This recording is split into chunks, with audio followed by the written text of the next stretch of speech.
이 어려운 시기에 우리가 하나님을 향한 예배를 멈출 수가 없습니다. 우리 세상에 우리의 대면 예배를 제안하고 있지만 우리의 처소가 예배 자리인 줄로 믿습니다. 하나님의 임재가 임하는 임마누엘의 충만함이 풀어지는 여러분의 처소가 될 줄로 믿습니다. 아멘. 이제 우리가 지난주까지 우리 여호수아서를 같이 나눴습니다. 그리고 제가 고민이 많았어요. 그 다음을 다시 신약으로 돌아갈까?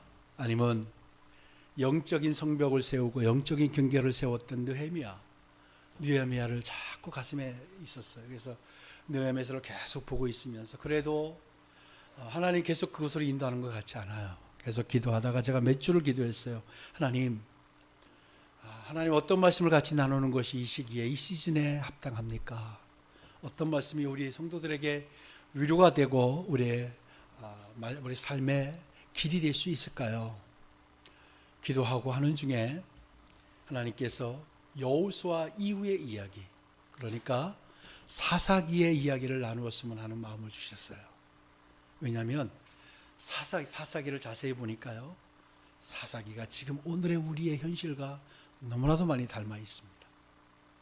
이 환난과 시련과 시험이 우리 현실과 너무나도 많이 닮아 있다는 것을 알게 되고, 그들이 그 시즌에 어떻게 하나님 앞에서 그들의 책임을 행했는지를 바라보게 되었습니다.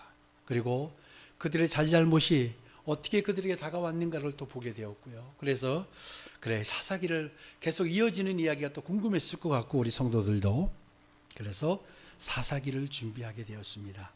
여러분 몇 주가 될지 모르지만 이 사사기를 통한 하나님의 귀한 말씀이 여러분 가운데 다 온전히 풀어지기를 축복합니다. 그래서 사사기를 통해 주시는 말씀을 여러분 다 가슴에 심령 가운데 담으세요.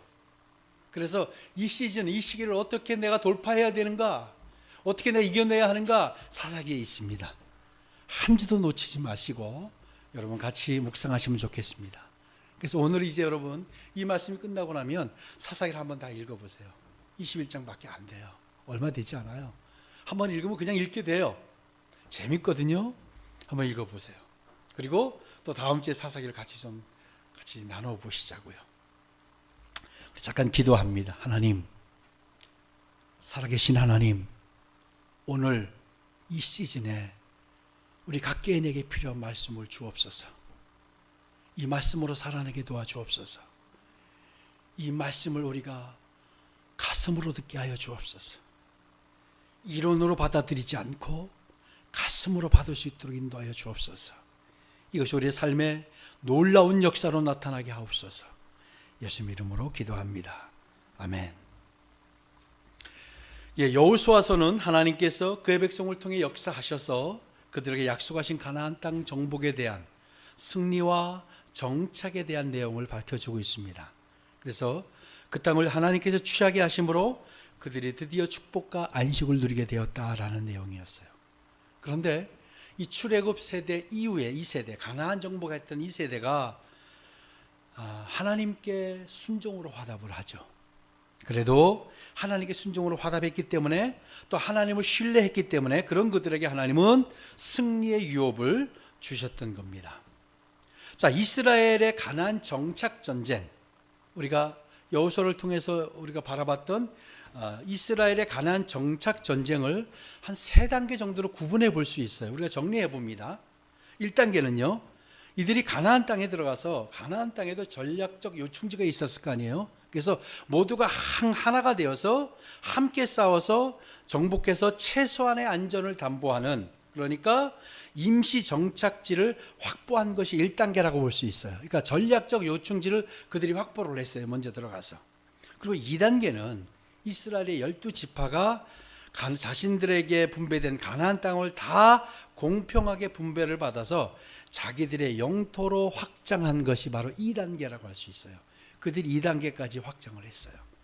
그리고 3단계가 뭐냐면 각 지파가 자신들의 영토 안에 남아있는 가나안 족속을 정복해야 하는 분할 정복을 시도하는 이런 것이 3단계라고 할 수 있어요. 그런데 이 마지막 단계에서 이스라엘은 대부분 실패를 하고 맙니다. 2단계까지는 여호수아가 함께 싸워 주었어요. 여호수아의 영도 아래 그들이 진행을 했지만 이 분할 정복을 시도하는 이 3단계는 그들이 여호수아 없이 진행을 하게 됩니다. 그런데 대부분 실패했다라는 거예요. 그 이유가 뭐냐면 여호수아 죽은 이후에 그들의 순종과 그들의 신앙을 잃어버리기 시작했어요. 그들이 하나님을 향한 신뢰와 믿음이 사라지기 시작했어요.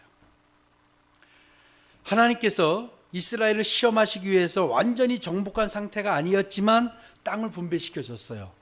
그들이 하나님께서 말씀하신 대로 다 가나안 족속을 진멸하고 몰아낸 것이 아니지만 하나님께서 땅을 분배해 주셨어요. 그 이유가 뭐냐면 바로 사사기 2장 20절에 나옵니다. 한번 우리 말씀을 같이 보실까요?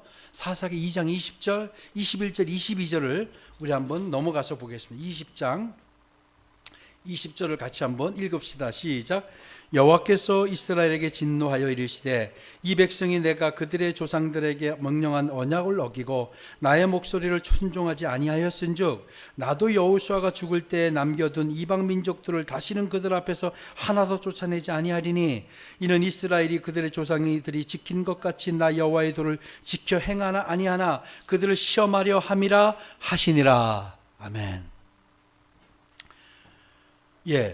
가나안인을 진멸하라는 명령과 모든 영역에서 순종하는지 여부를 시험하시기 위해 각 지파에게 땅을 분배하여 스스로 정복해 나가도록 하나님이 하신 거예요. 근데 이렇게 남겨놓은 시험의 땅을 이렇게 남겨놓은 시험의 도구였더니 가나안 족속이요, 오히려 그들에게 심판의 도구가 되어서 이스라엘을 괴롭히는 결과를 가져와요. 남겨진 가나안 족속은요, 사실 여러분, 남겨져 있는 가나안 족속은 실은 이스라엘이 충분히 몰아낼 수 있음을 의미하는 거예요. 왜냐하면 고린도전서 10장 13절에 보면 뭐라고 말씀하셨냐면 하나님은 우리가 감당할 만한 시험밖에는 주지 않으신다는 거예요. 다시 이야기하면 남겨진 이스라엘 그 가나안 족속은 그들이 충분히 몰아낼 수 있었다라는 걸 의미하는 겁니다. 그러니 이들에게 남아있던 가나안 족속은 시험의 도구이기도 하지만 한편 축복의 발판이 될 수도 있었습니다. 아멘. 그러니까 그래서 우리는 중요한 것 한 가지를 깨닫게 되는데요. 이 시험, 이런 시험이요, 축복의 기회라는 거예요. 그런데 이 시험의 도구를 통과하지 못함으로 그것이 부메랑이 되어서 고통으로 되돌아오게 된다는 걸 여러분 기억하셔야 됩니다. 여러분 앞에 있는 시험과 환난과 시련은 사실은 하나님의 자녀들에게 있어서는 이것이 여러분에게 축복의 발판이 될 수 있는 거예요.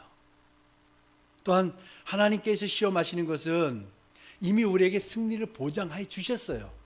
그런데 우리가 승리하지 못하는 거예요. 하나님 우리에게 이미 승리할 수 힘을 주셨는데 우리가 하지 못할 때 그것이 때로는 우리에게 부메랑이 되어서 돌아온다는 거예요. 남겨졌던 가나안 족속의 잔재는요, 하나님께서 이미 무너뜨릴 수 있도록 계획하시고 맡겨주신 거였다는 사실을 먼저 우리가 기억하셔야 돼요.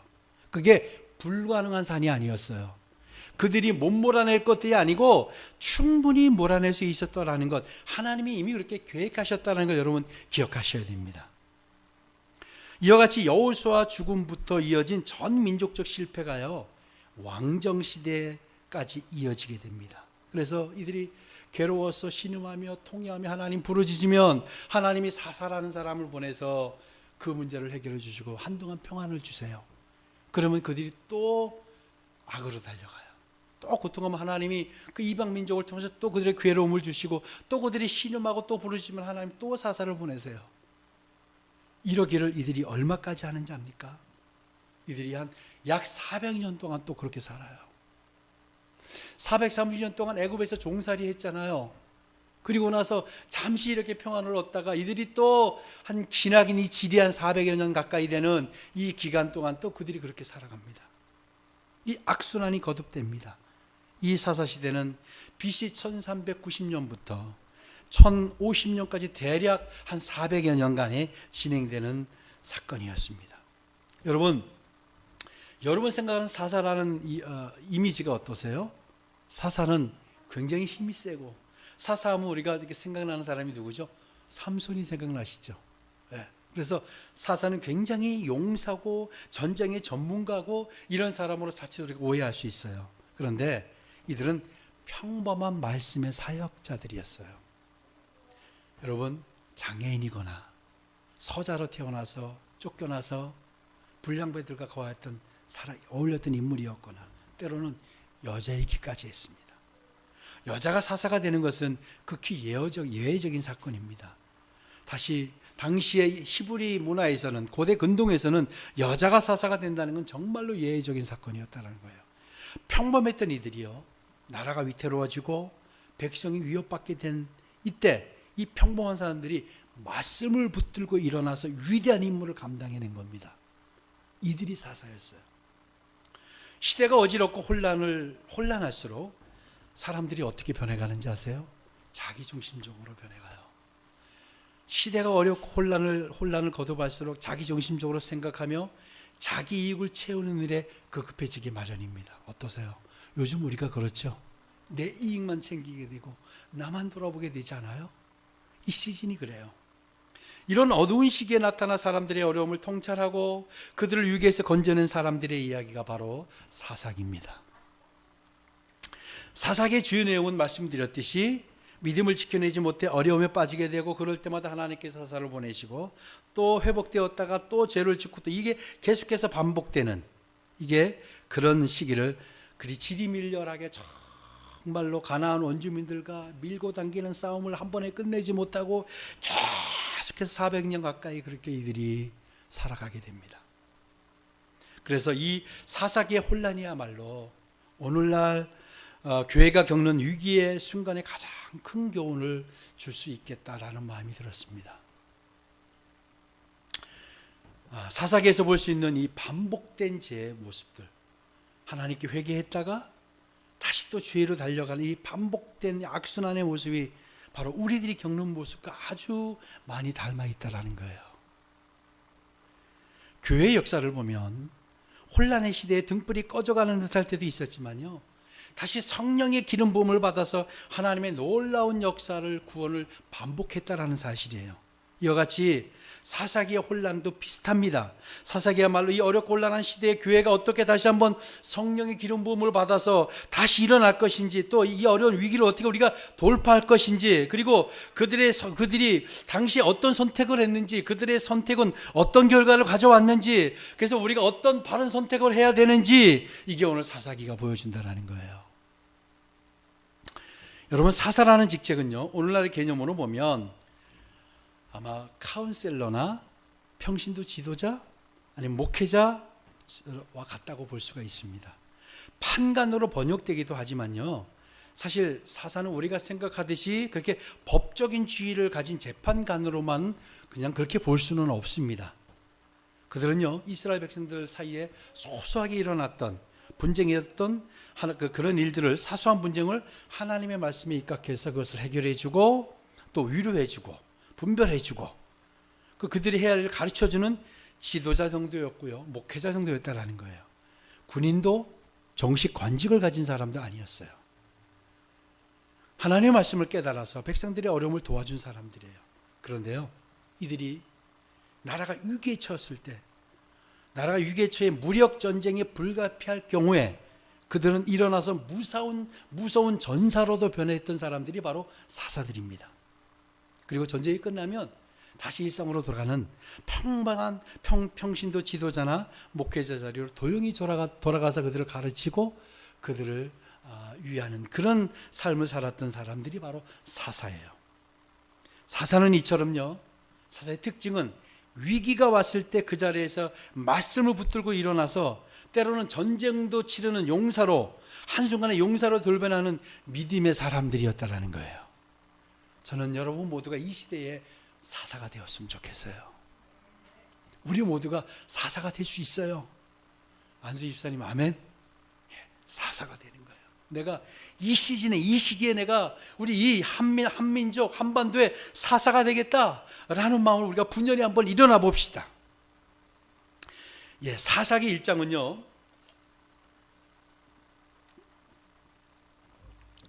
사사기 1장은 사사기 전체를 한 장으로 보여주는 전망대와도 같아요. 사사기 1장은 굉장히 중요한 의미를 담고, 영적인 의미를 담고 있어요.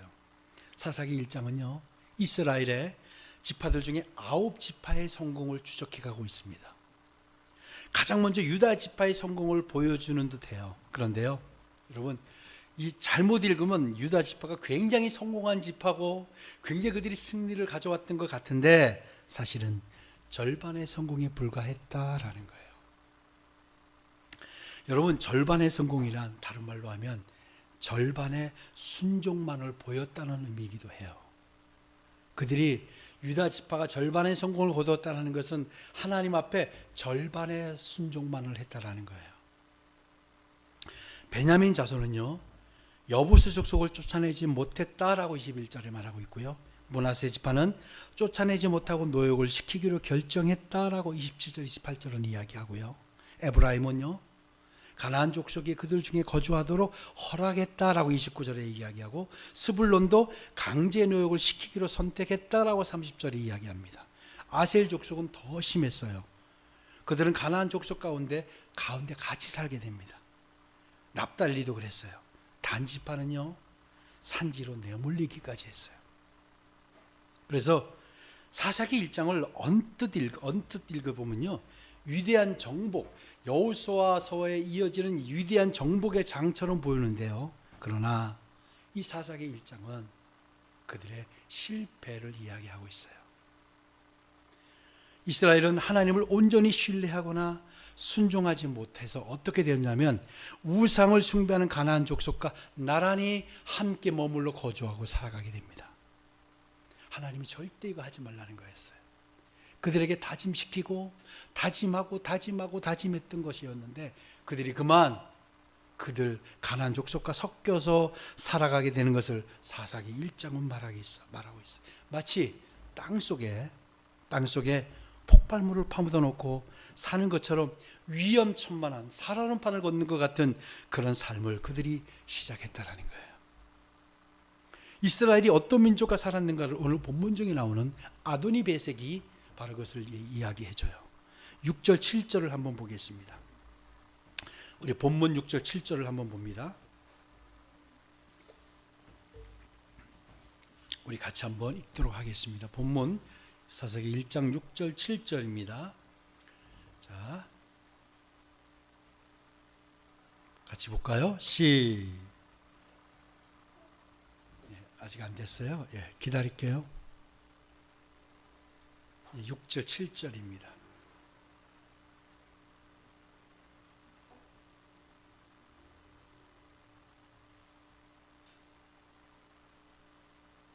자, 우리 6절 7절입니다. 자, 시작. 아도니 베섹이 도망하는지라 그를 쫓아가서 잡아 그의 엄지손가락과 엄지발가락을 자르매 아도니 베섹이 이르되 옛적에 70명의 왕들이 그들의 엄지손가락과 엄지발가락이 잘리고 내 상 아래에서 먹을 것을 줍더니 하나님이 내가 행한 대로 내게 갚으심이로다 하니라. 우리가 그를 끌고 예루살렘에 이르렀더니 그가 거기서 죽었더라. 아멘. 유다 지파는요, 베섹에서 싸워서 가나안 사람과 브릿 사람을 10,000명이나 죽였어요. 그리고 도망하는 아도니 베섹을 붙잡아요. 그런데 그의 엄지손가락과 엄지발가락을 잘라버려요. 그랬더니 그의 입에서 놀라운 고백이 나옵니다. 뭐라고 했냐면 자신이 옛날에 70명의 왕들을 붙잡아서 바로 그들의 엄지손가락과 엄지발가락을 자르고 그리고 자신의 상 아래에서 자신이 음식을 던져주면 개같이 거기서 음식을 받아먹게 했다라는 거예요. 그것을 하나님이 나에게 그대로 갚으셨다. 여러분, 엄지손가락을 자르는 것은 무기를 못 들게 하는 거예요. 그리고 엄지발가락을 자르면 제대로 서서 힘을 내지 못한다고 합니다. 그리고 한번 생각해 보세요.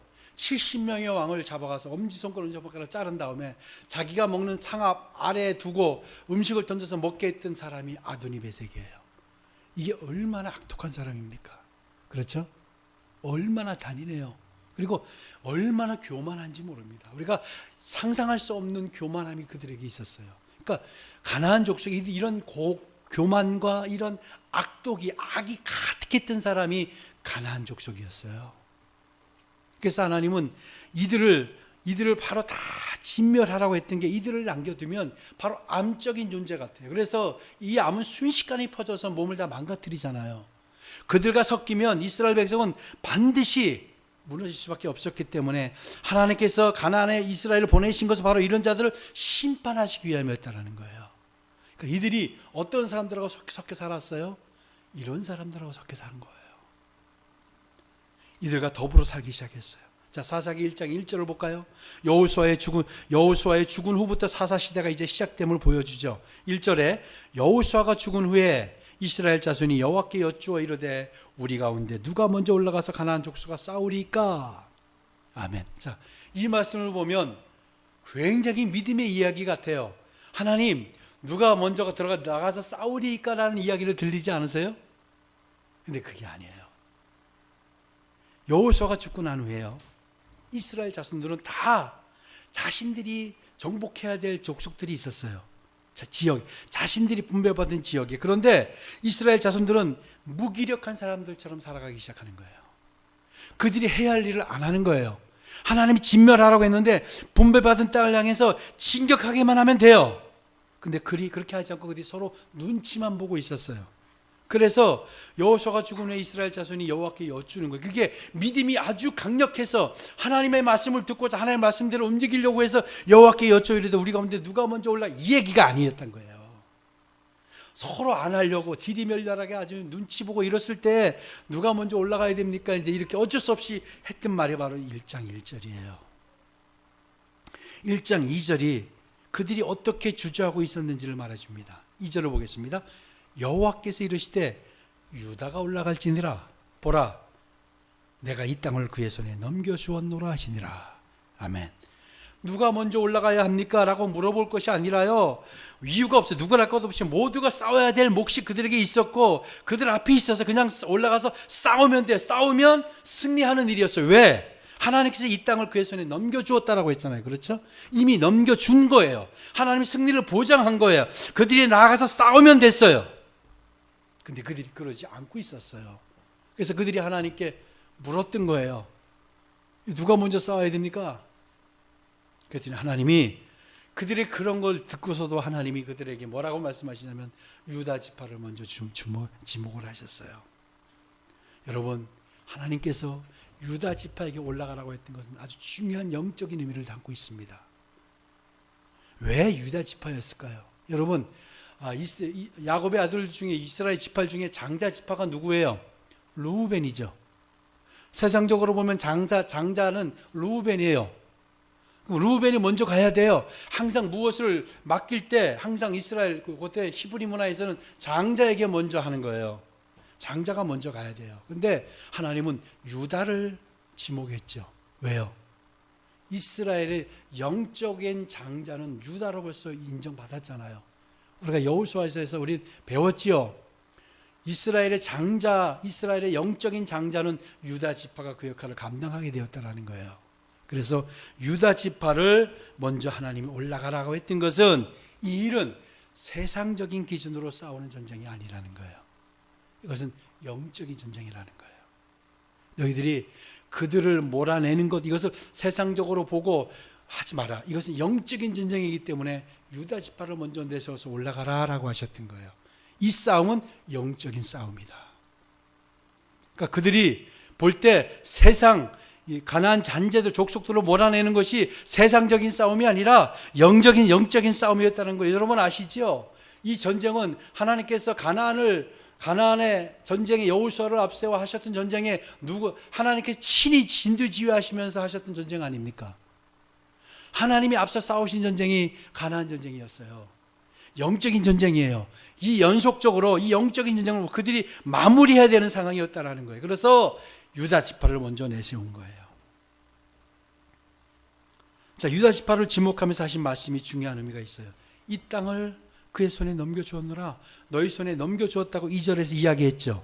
이미 넘겨주셨다는 이야기잖아요. 승리를 주셨다는 거예요. 그 결과가 4절에서 나와요. 4절을 보십시다. 4절을 보시면 같이 봅시다. 시작. 유다가 올라가매 여호와께서 가나안 족속과 브리스 족속을 그들의 손에 넘겨주시니 그들이 베색에서 10,000명을 죽이고. 아멘. 예. 하나님이 그 땅을 넘겨주었어요. 그래서 그들이 올라가서 10,000명을 죽였어요. 유다 지파가 올라갔고 승리를 거둔 것으로 성경이 나와요. 그런데 그들의 승리는요, 하나님의 특별한 은혜였어요. 근데 아직 문제를 가지고 있었어요. 뭐냐? 하나님께서 이미 그들의 승리를 약속해 주셨고 2절에서 확인했죠. 유다 지파는 그 말씀대로 순종해서 싸워 승리하기만 하면 될 일이었고요. 이미 하나님으로부터도 인정받은 유다 지파였고 분배된 영토의 정복을 완료하는데 첫 번째 주자가 되어야 한다고 하나님께서 말씀까지 들었어요. 그런데 그들이 이상한 행보를 보입니다. 유다 지파는 약속까지 받고 그 싸움에 느닷없이 시므온 지파를 끌어들입니다. 3절입니다. 3절을 한번 볼까요? 같이 읽습니다. 시작. 유다가 그의 형제 시므온에게 이르되 내가 제비 뽑아 얻은 땅에서 나와 함께 올라가서 가나안 족속과 싸우자. 그리하면 나도 내가 제비 뽑아 얻은 땅에 함께 가리라 하니 이에 시므온이 그와 함께 가니라. 아멘. 자, 시므온과 함께 간 게 뭔 잘못일까요? 생각해 보세요. 시므온 지파는요, 시므온 지파와 이 유다 지파가 남방에 인접해 있었어요. 붙어 있었어요. 그렇기 때문에 같이 힘을 합쳐 싸우고 간 다음에 또 시므온 지파 너희 할 때 내가 도와줄게 이 얘기잖아요. 자, 누가 봐도요, 이 행동이 군사적으로 그리 나쁘지 않은 결정이었다고 보여집니다. 힘을 합하면 한 지파보다는 두 지파가 나가서 싸우는 게 훨씬 더 힘이 있죠. 그러나 이 전쟁은요, 하나님이 이미 선포하셔서 영적인 전쟁이에요. 사람의 생각으로, 사람의 전략으로 할 수 있는 전쟁이 아니라는 거예요. 사람의 생각을 끌어들여서 사람의 생각을 가지고 와서 시므온 지파를 데리고 가면 더 낫겠다라는 것은 하나님 그런 얘기를 하신 적이 없어요. 누구하고 같이 가라고 얘기하신 적이 없어요. 유다 지파가 올라가라. 내가 그 땅을 너희 손에 넘겨주었다. 하나님 약속했는데 그의 지혜, 자기 인간의 생각과 인간의 지혜를 끌어들이는 거예요. 그래서 이들은 절반의 순종이라는 거예요. 순종을 하기는 해요. 하는데 인간의 생각을 같이 하는 거예요. 하나님이 얼마나 그래도 근사한 분인지 그래도 그걸 인정하시고 승리하게 하세요. 그래서 아돈이 악독했던 교만했던 아돈의 뱃살까지 잡아서 죽이게 하고요. 계속해서 하나님께서 함께 하셔서 그들이 놀라운 성과를 얻습니다. 뭐라고 했어요? 예루살렘을 쳤고요. 산지와 남방과 평지에 거주한 가나안 족속을 몰아냈고요. 헤브론에 남아 거주하고 있던 거인족 아낙 자손을 몰아냈고 쓰러뜨렸고 거기서 멈추지 않고 가사 및 아스글론 지역과 에그론까지 가서 그 자손 점령했다고 성경은 증언해요. 그런데 19절은 유다의 한계와 그들의 결과를 말해주고 있어요. 19절을 같이 한번 읽도록 하겠습니다. 19절을 한번 보여주세요. 우리 큰 소리로 같이 한번 읽도록 하겠습니다. 이게 사실은 사사기를 전체를 보여주는 이야기입니다. 19절 시작. 여호와께서 유다와 함께 계셨으므로 그가 산지 주민을 쫓아내었으나 골짜기의 주민들은 철병거가 있으므로 그들을 쫓아내지 못하였으며. 아멘. 유다 지파가 하나님께서 함께 계셨으므로 산지 주민들을 쫓아낼 수 있었고요. 유다의 승리는 전적으로 하나님이 함께 하심이라는 거예요. 그런데 철병거로 무장한 골짜기의 주민들을 쫓아내지 못했다라고 설명해요. 철병거로 무장한 자들을 대적하지 못하고 포기했다라는 이야기예요. 하나님이 승리를 약속하셨는데 그들이 철병거로 무장했다고 해서 그들이 대적하지 않은 거예요. 그러니까 이들의 승리를 온전한 승리라고 할 수 있겠어요? 하나님이 약속하셨는데. 여호수아에서는요, 철저하게 순종했어요. 여호수아는요, 아무리 강력했던 자들이라 할지라도 철저하게 순종해서 다 승리로 이끌었어요. 그런데 하나님께서 여호수아에게 약속하신 거나 유다 지파에게 지금 약속은 똑같아요. 동일한 이야기를 하셨어요. 내가 그 땅을 너희 손에 넘겨주리라. 여호수아는 그 약속을 믿고 달려가서요, 어떤 경우도 그들 앞에 하나님의 능력으로 승리를 이끌어내요. 여호수아의 믿음은. 그러나 유다 지파는 철병거로 무장한 자들을 대적하지 않고 그들을 남겨둡니다. 하나님의 약속을 믿고 신뢰하며 맞서기만 하면 승리가 보장된 전쟁이었는데요. 그래서 사사기의 모든 이야기가 쫓아내지 못하였더라, 쫓아내지 못하였더라. 이야기가 끊임없이 사사기를 다 말해주고 있습니다. 그래서 오늘 본문, 여러분, 그들은요 절반의 성공은 결코 성공이 아니었다라는 거예요. 여러분, 하나님께 순종하실 때요, 여러분 생각에 절반의 순종을 하고 계십니까? 온전한 순종을 하고 계십니까? 여러분, 온전하지 못한 순종은요, 절반의 순종은 바로 완전한 상실로 이어졌어요. 절반의 순종은, 절반의 승리는 사사기에 보면 그들이 완전한 상실로, 결과적으로 완전한 상실로 이루어졌다는 거예요. 그래서 우리가 하나님 앞에 부분적으로 순종하고 적당히 순종하고, 하나님은 긍휼이고 자비가 많으시기 때문에 적당히 순종해도 우리에게 일부의 우리 복을 허락하시기도 하죠. 여러분, 그러나 결과적으로 온전하지 못한 순종은 완전한 상실로 이어졌다는 걸 여러분 기억하셔야 됩니다. 하나님 앞에 순종하실 때 온전한 순종을 이뤄내시길 바랍니다.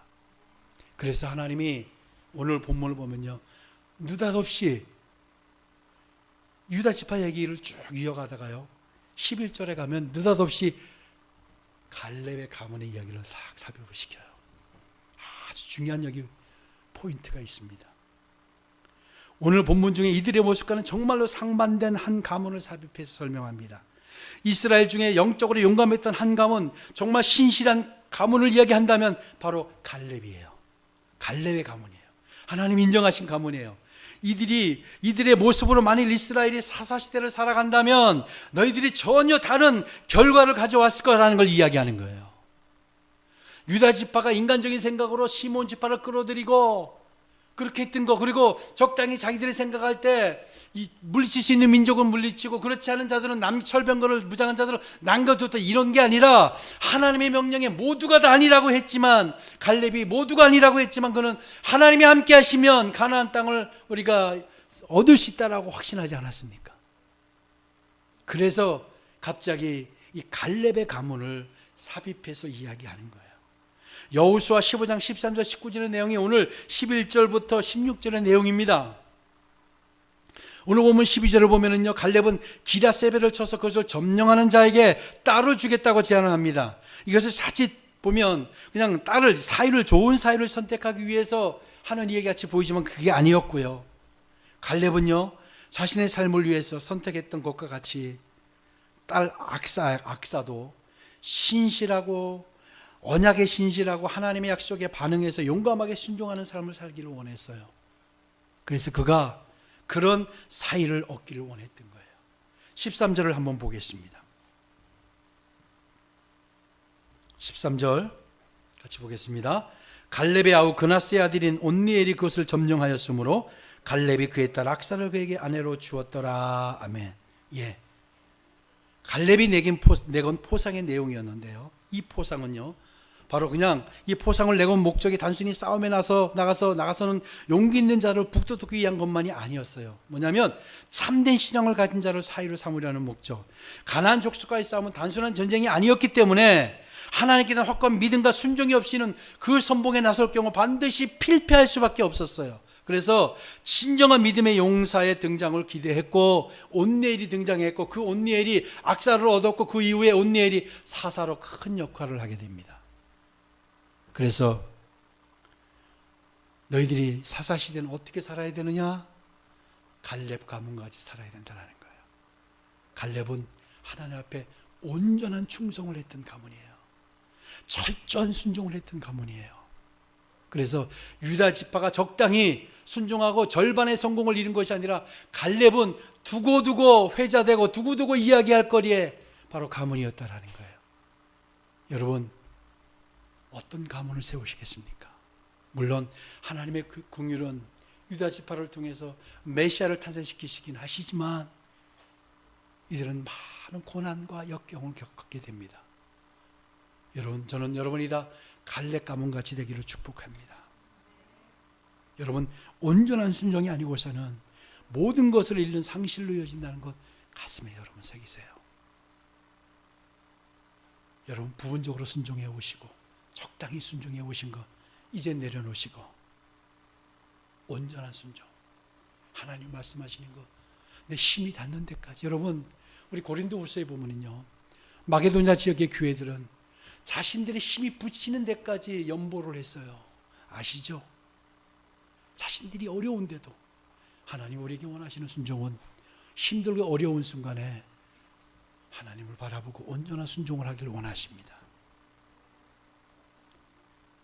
그래서 그 축복이 여러분 가운데 임했으면 좋겠습니다. 이제 여러분 사사기를 통해서 하나님이 하시는 말씀이 너무나도 많이 있습니다. 이 말씀을 우리 정말 가슴으로 받았으면 좋겠어요. 마지막으로 여러분에게 말씀드리는 것, 하나님께 순종할 바에야 온전한 순종을 하세요. 부분적으로 순종하고 적당히 순종하고, 그러면 이게 완전한 상실로 이어진다는 거 여러분 꼭 가슴에 새기세요.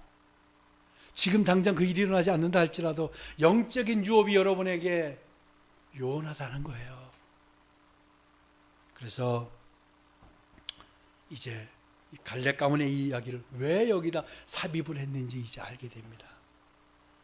유다 지파를 닮아가시겠습니까? 갈렙 가문을 닮아가시겠습니까? 여러분 오늘 선택하십시오. 그리고 결단하세요. 우리 유다 지파가 아닌 우리 갈렙 가문처럼 살아가는 여러분 되시기를 축원합니다. 기도하겠습니다.